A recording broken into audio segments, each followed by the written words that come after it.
नमस्कार, स्वागत है आपका अनादि टीवी पर। मैं हूं आपके साथ अभिषेक भट्टाचार्य। इस वक्त की पहली अपडेट आपको देहरादून से बता देते हैं।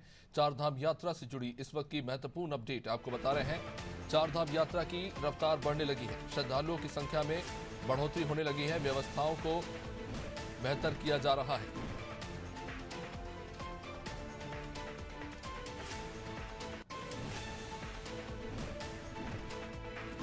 चारधाम यात्रा को लेकर स्थिति बेहतर की जा रही है, चीजों को व्यवस्थित किया जा रहा है, श्रद्धालुओं की संख्या में बढ़ोतरी होने लगी है। सोनू हमारे साथ, सोनू सिंह जुड़े हुए इस वक्त उत्तराखंड देहरादून से हमारे साथ। सोनू, चारधाम यात्रा को लेकर क्या कुछ अपडेट इस वक्त आपके पास?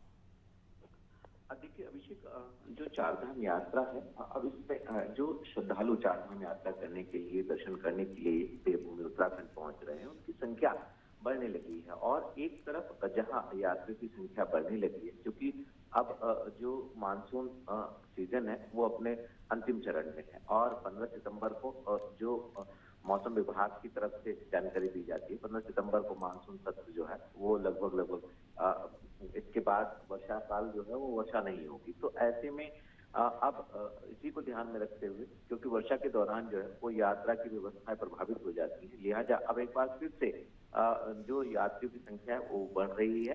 और इसके साथ साथ जो सरकारी तंत्र है, जो संबंधित अधिकारी हैं जिनको चारधाम यात्रा की जिम्मेदारी सौंपी गई है, वो सभी यात्रियों की यात्रा कैसे सुगम हो सकती है, कैसे सरल यात्रा हो सकती है, कैसे सुरक्षित यात्रा हो सकती है, इस पर फोकस कर रहे हैं।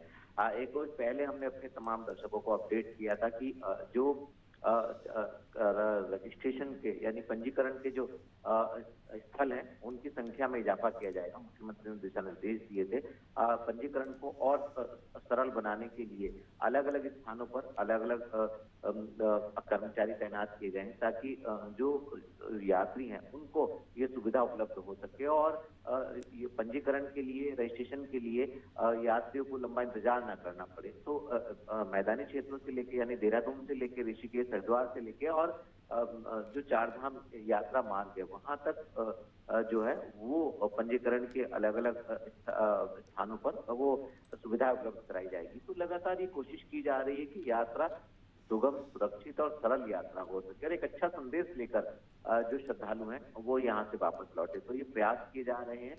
अब चूंकि बारिश का दौर कम हो रहा है और ऐसे में अब यात्रियों की संख्या बढ़ रही है और इनकी यात्रियों की सभी की सुरक्षा सरकार की सर्वोच्च प्राथमिकताओं में शुमार है। लिहाजा सरकार के स्तर पर भी तमाम व्यवस्थाओं को व्यवस्थित करने की कवायद जो है वो अब तेज हो गई है। निश्चित रूप से सोनू, आप बने रहिए हमारे साथ। तो चारधाम यात्रा को लेकर स्थानीय प्रशासन व्यवस्थाओं को बेहतर करने में जुटा है, वही दूसरी तरफ श्रद्धालुओं की संख्या अब धीरे धीरे बढ़ रही है, क्योंकि मानसून अब अपने अंतिम चरण में है।